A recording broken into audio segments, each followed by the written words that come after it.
Hello SGD, Sacred Geometry Decoded. I'll put the full playlist to this series. It's about the understanding the ancient sciences, and especially through the geometry, metrology, and, well, the ancient science, which is embedded wonderfully geometrically, symbolically in all of the pyramids and how they operate together, but also symbolism and other important iconic bits of ancient architecture and symbolism through to this modern day, and especially in regards to the timekeeping in the pendulum. So again, this Templar cross 30-degree pendulum.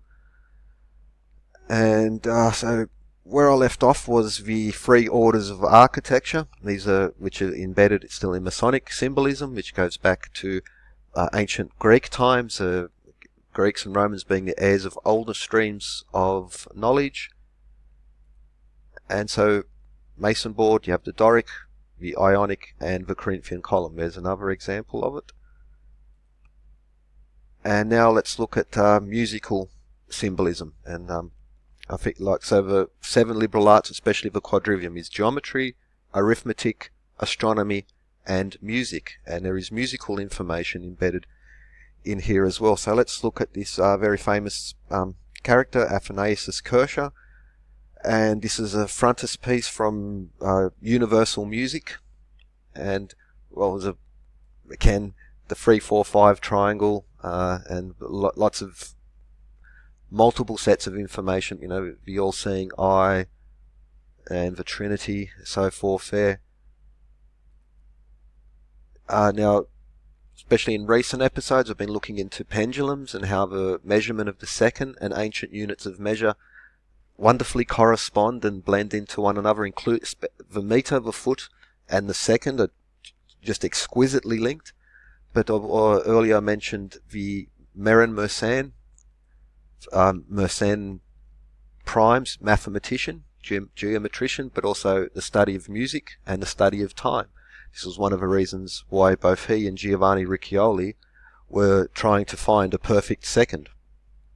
And along with Athanasius Kircher, they were all trained Jesuits. So at that time, the Jesuits, so it was a very dangerous time to talk about science, but we see quite a bit being published and studied by the Jesuits of that era, and related especially to these mathematicians, physicists, and their study of pendulums in the 1 second, which relates to the meter. So Meron-Mersenne, also Universal Harmony, published on there as an example of music theory, and how these hermeticists, alchemists, studied the seven liberal arts, especially the quadrivium, music, geometry, arithmetic, and astronomy, and how they blended these features together. I've done plenty of other series on there. So, but the Doric, the Ionic, and the Corinthian, and again, Universal Music by Kircher.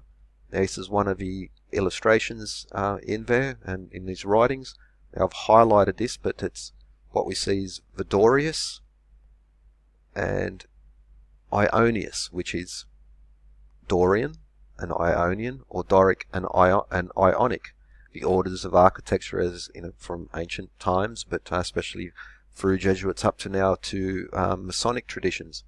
So the musical modes, so Dorian and Ionian, or Doric and Ionic, as well as the Phrygian, as in the Phrygian cap, Lydian, King Croesus of Lydia, and his alchemy and the coins and the electrum that he was doing, and Aeolian, as in Aeolian harps or Locrian. Now, all of these Ionian, Dorian, Phrygian, Lydian, Aeolian, and Locrian were regions within. So ancient Greece was not a single country; it was many different regions, but we also have orders of architecture, music theory. Now, on the origin of this, it will be disputed whether this was connected to ancient Greece in that sense, but there are some lovely coincidences of measurement that would suggest that, again, Kircher and these people of his period, including the architects such as Palladio, and, well, they were reading old books, especially Vitruvius, Hieron, and these other past masters of the Greco-Roman times, who wrote their books down in a way we can, not too different from a modern science textbook. So that was Da Vinci as well. This was a rediscovery of ancient knowledge. Also, Kershaw published on Oedipus Egyptiaca, I think was a pronunciation, well, a book on Egyptian history, and very interesting. But here he has a picture of Isis with her various names, Isis, Minerva, and these female gods. And he also describes the purpose of this pail, this bucket, which is a common feature. He describes it's a P. It's for the fertility and irrigation of the earth. But also you'll notice these instruments. These are called systems, and the system connected there with Isis.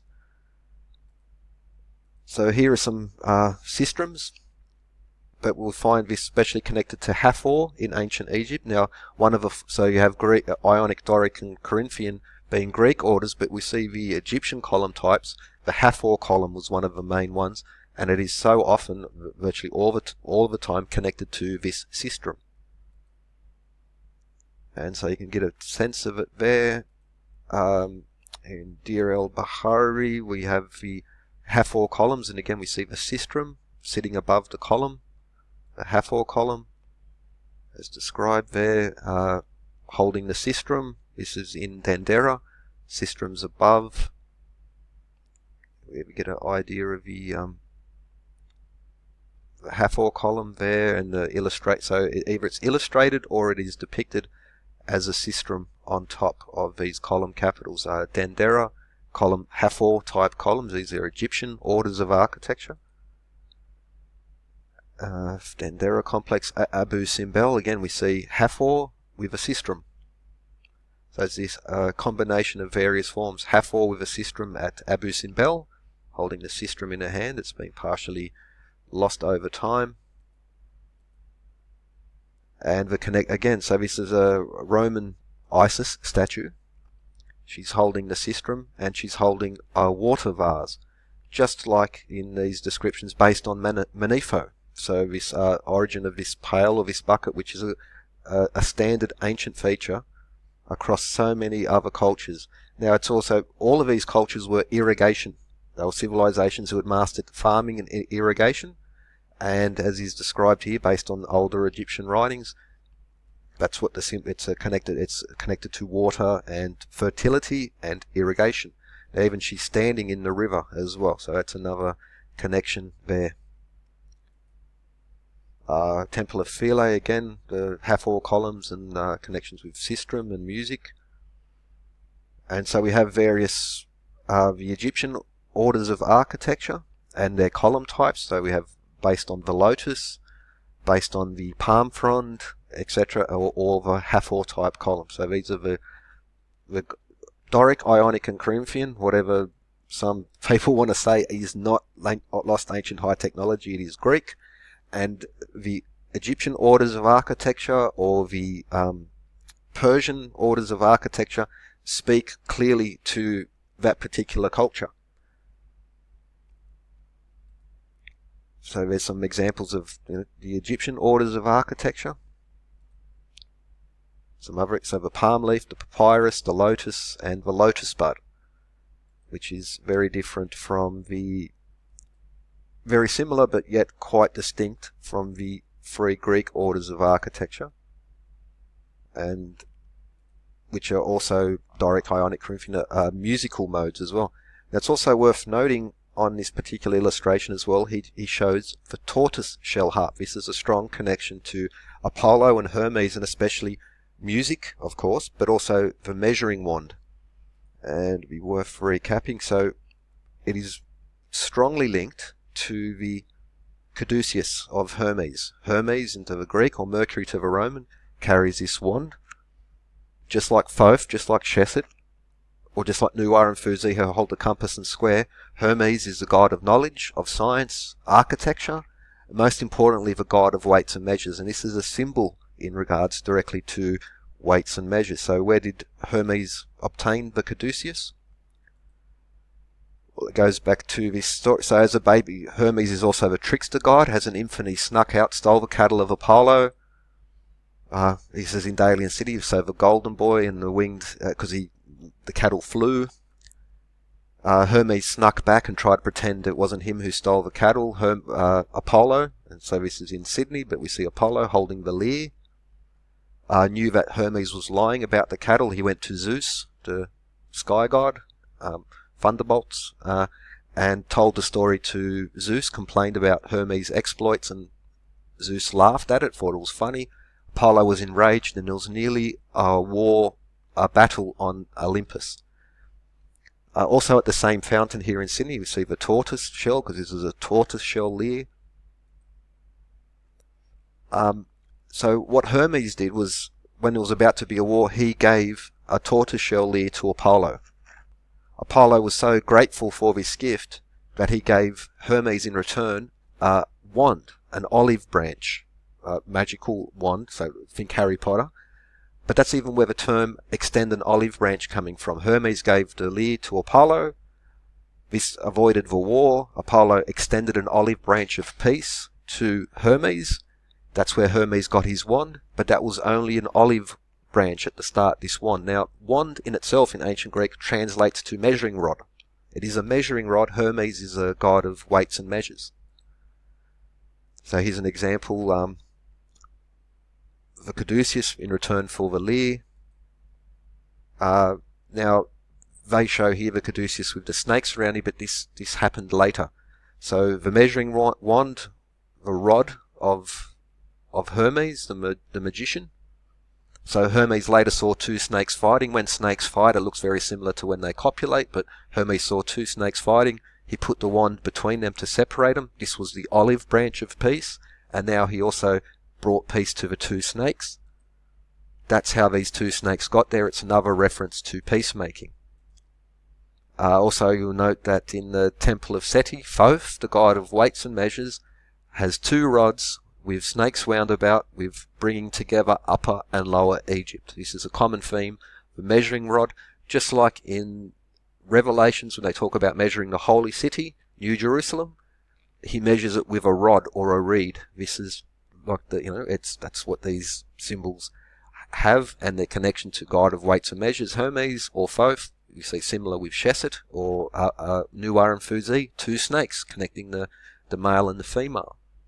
Hermes, God, and so weights and measures, tricksters, commerce, travelers, navigators, gods of knowledge, including architecture and just science in general, still used by medicine to this day.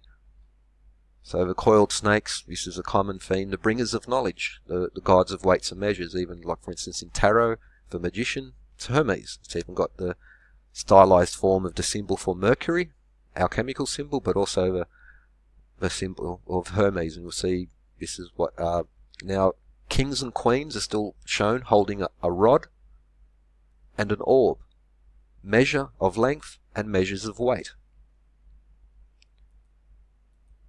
Okay, enough of the caduceus. So we come back to music. Music needs to be measured in its music theory. And so we see connections there with the wand, the measuring rod. And this has to do with measurement as well, which brings us back to Doric, Ionic, and Corinthian. Doric foot, Ionic foot, imperial foot. How do we now the imperial foot? Well, it's actually an ancient unit of measure. It goes back at least 500 BC.